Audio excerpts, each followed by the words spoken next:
Hala, nawawalan na ata ako. Teka, tawagan ko ang si GR. Hello? Hello pare, asan ka na? Nakatulang bote na kami dito oh. Arms. Saan ba kasi yan? Sabi mo dito lang sa 7-Eleven. Oo nga, 7-Eleven. Malapit sa dagat. Okay, di mo sinabi. Nandito ako 7-Eleven Plaza, men. Sinabi ko sa'yo kagabi, no? Di ka lang talaga nakikinig. Sobrang lasing mo ba naman? Hans. Hindi ah. Anong hindi? Inaway mo pa kasi Jonathan kagabi. Uwi na tayo, tol. Gegi. Sobrang lasing ka na. Hindi ako lasing, Jonathan. Ha? Nakainom lang ako. Tol, andito kami sa baba. Gegi. Hindi ako lasing, Jonathan. Nakainom lang ako. Paano ka makakapunta dito? Wait lang, Karon. Maghanap ako ng sakayan ng tricycle. Bilisan mo. Hihintayin ka namin. Arms. Okay siya ba? Saan ako maghanap ng tricycle dito? Try ko nga magtanong-tanong muna. Uy, sakto. May babae sa loob. Hello, madam? Pwede ka magsagot? Hello, madam. Tanungin ko lang sana kung saan yung malapit na sakayan ng tricycle dito para makapunta ko sa inuman ng tropa ko. Hello, madam. Ano bang kailangan mo? Ikaw, sa buhay ko. Hoy, ano daw? Babad na ako dito, oh. Huh? Ay, sorry. Obre, ba't ka nandito? Douglas? Ba't ka umiyak? Sino nagpayak sa'yo? Iharap mo sa akin. Si Papa ko. Bayan ko kumain. Ano? Ba't ka nandito, honey pie sugar sweet baby Humpty Dumpty? Wala, nagpapahangin lang. Sa loob ng 7-Eleven? Oo, sa aircon. Ano bang problema mo, Aubrey? Sabihin mo sa akin. Si Papa ko kasi. Ay, si Papa mo? Bahala ka na dyan. Ha? Akala ko ba tutulungan mo ako? Ay, busy kasi ako, Aubrey. May pupuntahan ako eh. Saan na naman? Inuman ulit? Oh, hindi ah. Oh, nagsisinungaling ka na naman. Ha? Paano mo nalaman? Minsan kaya nauutot ka pa nagsisinungaling. Parang di naman ata totoo yan. Tsaka narinig kita kanina, kausap mo si GR, magiinuman kayo. Sige, punta ka na dun, ayos lang naman ako dito. Aubrey, hindi na makita iwan dito mag-isa. Natatakot lang kasi ako sa tatay mo eh. Ba't naman? Nung isang araw kasi dumalaw ako sa inyo. Tao po. Ingat lagi dito ha. I love you. Sige na, Aubrey, sabihin mo na sa akin. I'm a good listener. Listener yon. Oo, yun. Sige. Tahan na, Aubrey. Huwag ka nang umiyak. Paano di iiyak? Ikaw ba naman gawin kang bata buong buhay mo? Hindi pa ako makapag-decide para sa sarili ko eh. Gusto niya siya lagi na susunod. Sino? Si Papa mo? Sino pa ba? Siya lang naman yung kaaway ko, 'di ba? Okay. Ano pa? Ayun, lahat na lang papakilaman niya. Trabaho, kaibigan, maski nga love life ko eh. Alam mo, sakal na ako sa bahay. Parang gusto ko lang talaga umalis.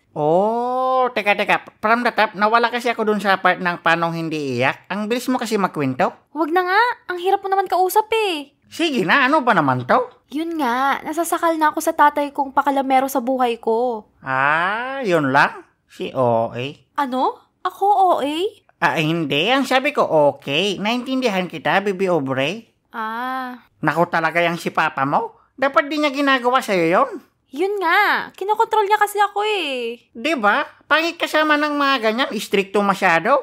Mismo, nakakasakal. Bagtit talaga yun. Wag mo naman siya pagsabihan ng ganyan. Tatay ko pa rin siya. Ay, sorry. Akala ko i-on ko na yung basher mode ko. Love ko pa rin yun, no? Ayoko lang talaga yung ginagawa niya sa akin. Malay mo, Aubrey. Ino-overthink this mo lang lahat. Di mo alam, pinoprotektahan ka lang pala niya. So, ina-invalidate mo yung nararamdaman ko? Mali ko na naman? Ganon? Teka. Magkaaway ba tayo magkakampi? Gusto ko lang naman ng konting kalayaan. Yun lang naman eh. Bakit? Nakulong ka? Anong kaso mo? Ang hirap mo talaga kausap. Di ka palasing yan, no? Oo. Hindi. Medyo. Kanina. Konti lang. Mga 3 buti. Doon sa, likod ng bahay nila, Jonathan. Douglas? Bakit, Aubrey? Pwede ba ako humingi ng favor? Cheese o barbecue? Favor kasi. Papakuha lang sana ako ng gamit sa bahay. Kahit yung laptop ko lang, tas konting damit. Ha? Bakit ako? Hindi na lang ikaw yung pumunta? Ayoko kasing makausap yung tatay ko eh. Gusto ko lang muna ng time.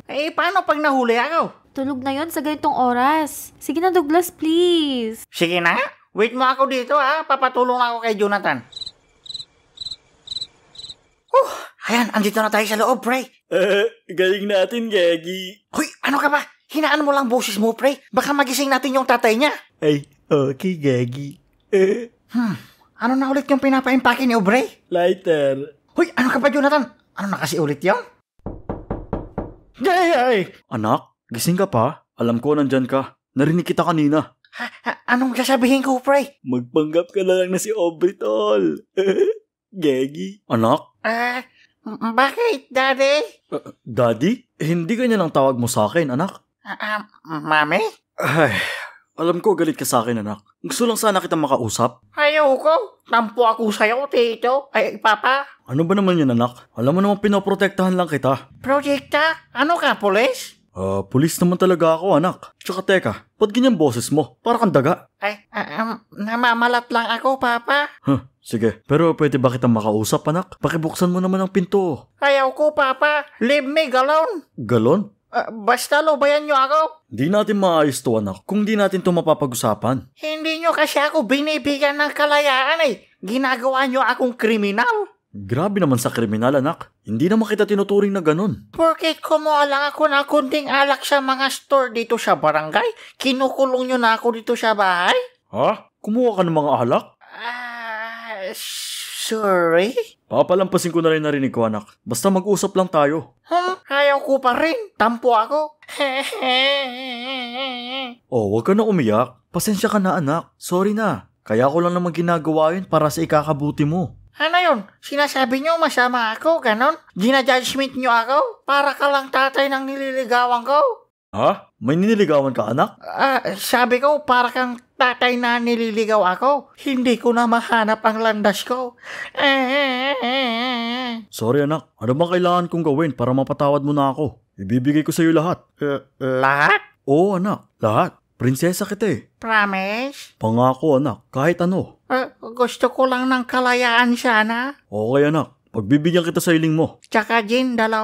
3 Red Horse, yung malamig na malamig, 4 na chicharon, at 1 pack ng buy bawang. Tsaka lighter, Gagi. Lighter? Kailan ka pa naging mabisyo, anak? Parang ayaw nyo Ayoko na, tampo na ako ulit. Hindi naman. Tinatanong ko lang. Okay. So, pwede mo na bang buksan ang pinto? Di pa ako tapos. Okay. Ano pa, anak? Dapat tanggapin mo na rin si Douglas bilang manliligaw ko. Ha? Dapat mabait ka sa kanya. Hindi mo na tinututokan ng sukilyo tapos papaupuin mo siya sa sala. Grabe naman yung hiling mo, anak. Bakit pa sa taong yon? Ayaw mong gawin na naman. Tampo na ako Okay. Gagawin ko na. Okay. Tapos na ba? Wala na? Wala na, tito. Ay, papa. Medyo mahirap ibigay ang mga hiling mo, anak. Pero sige, para mapatawad mo lang ako, gagawin ko yan. Salamat, papa kong pulis. Bati na ba tayo, anak? Opo, papa. Sige na, labas ka na, anak, para may bigay ko sa'yo mga wish mo. Okay. Oy, tol, teka, Gagi. Anak ng Douglas? Walang hiya ka. Anong ginagawa mo dito? Nasaan ang anak ko? Si Owe. Niloban lang naman namin kayo, tito. Huwag kang magalit. Paano hindi magagalit? Anong ginawa mo sa anak ko? Paano ka nakapasok? Okay. Kalma. Kalma? Sumama ka ngayon sa akin sa presinto. Wow. Teka lang, tito. Si Owe ang nagpapunta sa akin dito At ba't naman gagawin ng anak ko yun? Ewan ko nga rin Basta naglalakad lang ako kanina, hinahanap si JR kasi mag-i-interview kami ng investors namin para sa business namin na aklat. Magandang libro yun dito, marami kang matututunan. Medyo may matututunan. May kunting bili ka ba? Pingi 100. Nasaan ang anak ko? Ayo pala, nakita ko siya kanina doon sa 7-Eleven Plaza, umiiyak. Ikaw daw kasi tito, kinukontrol mo na masyado yung buhay niya Huwag kang mangialam sa problema namin ha. Paano ka nakapasok dito? Wala tito, humingi lang ng flavor sa akin si Aubrey. Sabi niya kuha daw ako ng unting gamit para magkaroon siya ng time. Di ko nga alam ibig sabihin nun Di ba siya marunong magbasa ng orasan? Punyeta ka. So ibig sabihin ikaw yung kausap ko dito kanina pa? Hindi naman tito, yung sa loobin pa rin naman ni Aubrey yung sinabi ko Tapos kunting request lang ng mga gusto ko, Red Horse, gin, pulutan, ganon. Sa madaling salita, opo, ako nga yung kausap nyo kanina. Sinayang mo lang ang oras ko, hayop ka. Dali mo ako sa anak ko ngayon din. Teka lang tito. Ano? Paano yung ibibigay mo sa akin? Pag di ka tumigil, bibigyan kita ng isa. Okay, sorry po, tara. Anak? Pa? Wait, Douglas, bakit mo siya dinala dito? Di ba sabi ko sa'yo need ko ng time? Okay lang, Aubrey, ito, nagdala ko rin Anak, uwi na tayo. Ayoko. Masyado nyo na akong kinokontrol pa. Di mo na ako binibigyan ng sarili kong buhay. Oo nga. Lahat na lang gusto nyo, kayo yung nagde-decide. Paano naman po ako? Osme. Okay, sorry. Alam mo naman anak, gusto ko lang na ikakaayos ng future mo. May point siya, Aubrey. Bilang ama, pinoprotektahan lang kita para maging maayos ang decision making mo. O, di ba, Aubrey? Intindihin mo rin kasi si Tito. Ano ba, Douglas? Hindi ka nakakatulong. Kung wala ka matinong sasabihin, manahimik ka lang. Ito na nga, may sasabihin ako. Para sa inyong dalawa, baby loves and father-in-law. Ha? Aubrey, di mo naman kailangan magtanim ng galit sa tatay mo eh. Hindi makakatulong ang paglalayas mo para maparealize mo sa tatay mong nagkamali siya. Kausapin mo agad para malaman niya. Okay. Kayo naman, Tito. Bestie, hindi nyo naman dapat kontrolin ang buhay ng anak nyo. Ano tingin nyo sa kanya, computer? Hindi. Speaking of computer, Aubrey, keyboard ka ba? Alam ko na yan. Kasi type mo ako? Hindi. Sige, bakit? Papindot nga. Bastos ka. Okay, kalma.